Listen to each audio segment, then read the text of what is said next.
Hello everyone, সবাইকে happy new year. আশা করছি সবাই খুব ভালো আছো। তো অনেকদিন পর একটা ভিডিও করছি, আশা করছি তোমাদের ভালো লাগবে।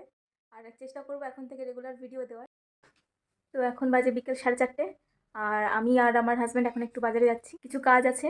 আর দেখি কি করা যায়। এই যে চুড়িদারের পিসটা, এটা ভাবছি বানাতে দেবো, বহুদিনকার পিস, বাট বানানো হয়নি, আমার বিয়ের আগের। চল, অতটা ঠান্ডা নেই, তাও স্কুটিতে উঠলে তো ঠান্ডা লাগবে, তাই সোয়েটার ফোয়েটার পরে নিয়েছি। আর আমরা চলে এসেছি এখন রাস্তায়। রাস্তাটা কিন্তু বেশ ফাঁকাই, কারণ এখনও বেশি বেলা হয়নি। আর যেহেতু আজকে উইকডেজ, তাই রাস্তাটা ফাঁকা, কিন্তু সন্ধেবেলায় প্রচণ্ড ভিড় থাকে এই রাস্তায়। আর দেখুন, সামনে একটা মেলা বসেছে, বাঁ দিকটাতে ক্রাফট ইন্ডিয়ার মেলা হচ্ছে। প্রায় 1.5 মাস হয়ে গেলো মেলাটা হচ্ছে, কিন্তু এখনও আসা হয়নি। আর আমাদের রুম থেকে এটা অনেকটাই কাছে, রুমের ছাদ থেকে দেখা যায়। তো দেখা যাক সামনের সানডেতে আসতে পারি কিনা। আর সামনেই আছে একটা শিব মন্দির।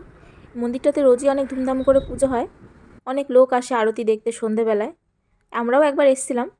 আজকে যেহেতু 1 জানুয়ারি, বরের ছুটি ছিল, তাই ভাবলাম বিকেলে একটু ঘুরে আসি, আর টুকটাক একটু কাজ আছে সেইগুলো সেরে আসি। তো আমরা মেন রোড থেকে একটা গলি রাস্তাতে এসেছি। এই গলি রাস্তাটা দিয়ে একটা বাজারে যাওয়া যায়, তো আমরা সেখানেই যাব। আর এই রাস্তাটা অনেকটাই সুন্দর, বেশ নিরিবিলি ফাঁকা, তো ভাবলাম একটু ঘোরাও হবে।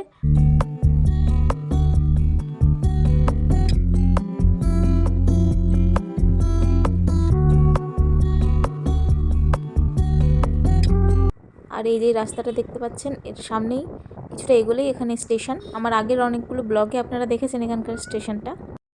আমরা স্টেশনের ওই পারের মার্কেটটাতে যাওয়া বলে এদিকে এসেছিলাম, কিন্তু দেখতে পাচ্ছি এখানে কনস্ট্রাকশন চলছে, রাস্তাটাই পুরো কেটে দিয়েছে মাঝখান থেকে। তো এখন আবার এখান থেকে ঘুরে গিয়ে বাইপাস দিয়ে ওই পারটাতে যাব, তাতে অবশ্য বেশ খানিকটা সময় লেগে যাবে। আর এতক্ষণ তো যেটা বলা হয়নি, সেটা হলো এই জায়গাটার নাম হচ্ছে ব্যাসানগর, উড়িষ্যার জাজপুর ডিস্ট্রিক্ট। আর এখন আমরা এখানকার একটা মিষ্টির দোকানে এসেছি। ভাবলাম বছরের প্রথম দিনটা একটু মিষ্টি মুখ দিয়েই শুরু করি। তো মিষ্টি খেতে আমাদের দুজনেরই ভালোই লাগে, তাই ভাবলাম একটু মিষ্টি খেয়ে নিই। এদিকটা কি আছে? এই দোকানের মিষ্টিটা বেশ ভালো, এর আগে একবার খেয়েছিলাম। আর এই দোকানের সকালের নাস্তাটাও বেশ ভালো, কচুরি, বড়া, ঘুগনি সব কিছু মিশিয়ে দেয়, বেশ ভালোই লাগে খেতে। আমরা ঠিক করেছি দুজনে দুটো রসমালাই এখান থেকে খেয়ে ঘরের জন্য সিঙ্গাড়া আর চপ পার্সেল নিয়ে যাব। আর এখানে এই নিচে কেকের মতন যে মিষ্টিটা দেখতে পাচ্ছেন, আসলে এটা হচ্ছে উড়িষ্যার বিখ্যাত মিষ্টি ছানাপোড়া। এটা আমার কাছে অতটাও ভালো লাগে না খেতে, কিন্তু এখানকার এটা ফেমাস মিষ্টি। আর এই যে নিয়ে নিয়েছি রসমালাই, দেখেই লোভ। আর এই যে দোকানটার নাম হচ্ছে তারিণী সুইটস। এতক্ষণ ওদিকটায় উড়িয়া লেখা দেখছিলাম, যার জন্য বুঝতে পারছিলাম না। হ্যাঁ, গোটা 10 টাকা। আর রাস্তায় যেতে যেতে দেখলাম এক জায়গায় এরকম ওলকপি বিক্রি হচ্ছে, তো ভাবলাম নিয়েই নিই, কারণ ওলকপি না এখানটায় খুব একটা পাওয়া যায় না। আমি তো এই উড়িষ্যাতে 4 বছর হলো আছি, বাট আজ পর্যন্ত ওলকপি দেখিনি এখানে, মানে বাজারে বিক্রি হতে। তো আজকে হঠাৎ করে যখন চোখে পড়লো, ভাবলাম নিয়েই নিই। আর একটা দাম বলছিল 10 টাকা করে। আমার মনে হয় না আমাদের ওইদিকে এগুলোর এত দাম। তো আমরা এখন বাড়ির দিকে ফিরছি, সন্ধ্যা নেমে এসছে, বেশ ভালোই লাগছে চারিদিকটা। কিন্তু আরেকটা জিনিস দেখুন, ওই দূরে ওই দিকটাতে মনে হচ্ছে আগুন লেগেছে, কীরকম একটা অবস্থা বছরের প্রথম দিনটাতেই। আর এখন এসছি একটা টেলারের দোকানে, সেই চুড়িদারটা বানাতে দেবো বলেই।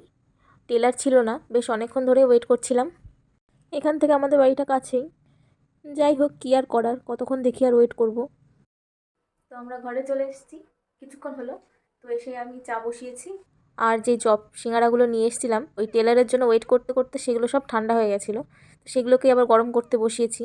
আর দেখো, এই সিঙ্গাড়ার সাথে আমাদের একটা চাটনি দিয়েছে, কারি পাতা দিয়ে চালতার চাটনি। এর আগে আমি চালতার চাটনি দিয়ে কখনো সিঙ্গাড়া বা চপ খাইনি, তো প্রথমবার ট্রাই করে দেখি কেমন লাগে। তো আমার কাছে চাটনিটা খুব একটা ভালো লাগেনি, ওই তেঁতুলের যে চাটনিটা দিয়ে থাকে সেটাই আমার কাছে ভালো লাগে। আর এই সময় বাড়ি থেকে শাশুড়ি মা ভিডিও কল করছিল। তো চলো, আমিও আমার ভিডিওটাকে এখানেই শেষ করছি, টাটা।